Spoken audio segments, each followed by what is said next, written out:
So, think about what's the holy grail between somebody taking action or not. It's one word, certainty. When somebody is absolutely certain, the common word is believe, right? But, you can believe at a general level or you can believe with certain. When you're absolutely certain that if I do this, it's going to get that result and that result's going to change my life, you'll do it. When you think it absolutely is not going to work, you're never going to do it. The middle no man's land of maybe it'll work, maybe it won't, that's the piece that kills people, right? So if it's a must for you, you got to make it work, right? In our case, right? That's an example. If it's not a must for you and you're not sure, you don't know what to do. So years ago, I'd look around and say, okay, how do people get themselves to follow through that haven't been following through? What's the difference? And I started interviewing hundreds of people, literally, and eventually thousands, because I had thousands of my events. So I'd ask the group to give me their feedback. And I came up with this model. It's like the holy grail of belief, or the holy grail of momentum. It's like the difference between what makes the rich get richer and the poor get poor, right? And the difference we all know is mindset, but like, how's that built? So this is what I did. I created stupid little 4 little boxes, and I'll scribble it here for you.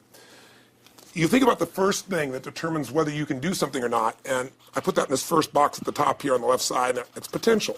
Like, what's the potential of a human being? Like, when you guys started, you proved something no one had done in history. You ran the 4-minute mile, right? For golly knows how many centuries, they're trying to run a 4-minute mile. Roger Bannister does it. How did he do it? Do you remember? You did it in this industry, right? You made $1 million in a day. No one had ever done that in history, right? After you did it, a bunch of other guys were doing it because it became possible. Roger Bannister didn't just go physically practice. He made a shift in his head. He practiced in his head because he could never achieve it physically, so he had to change in his head first so that the result became certain enough he believed it, and then his body got him through. After Roger Bannister ran that 4-minute mile, within 2 years, 37 people ran a 4-minute mile. Wow. When no one in history had ever done it. Now here's how it works.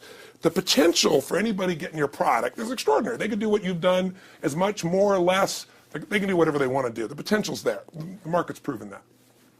Whether or not they tap into potential has a lot to do with what action they take, which is the question you came to me with, right?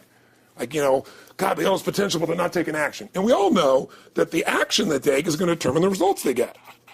That's pretty obvious. So most people have a belief about what their real potential is no matter what you tell them. And that affects how much action they take.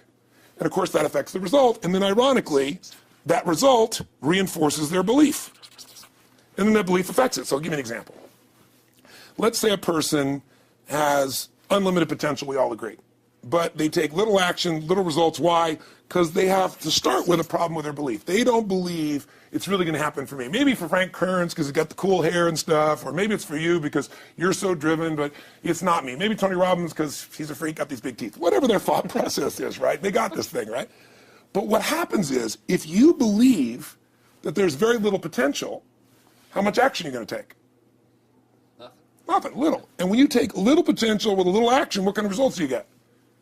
Lousy little results. And when you get little results, what does that do to your belief? You go, see, I told you this was a waste of time, told you this wouldn't work. And then what happens? You tap even less potential. You take even less action. You get even worse results, and your belief gets even weaker. And this sucker feeds on itself until you are in a downward spiral. It's poisonous. It's poisonous and it's self-fulfilling. Now, what if something could happen that could come along and fill you with a sense of absolute certainty? Not like I believe, but where you know. In you guys' case, mine as well, we knew because we had to. Because we burned the boats. There was no other option. We had to find a way. We weren't going to live that way. We all did it in different ways and for different reasons, but in essence, that was it. If you get yourself in a state of certainty that this is going to work, I'm going to find the way, and if this doesn't work, I will make the way, then you tap a lot more potential.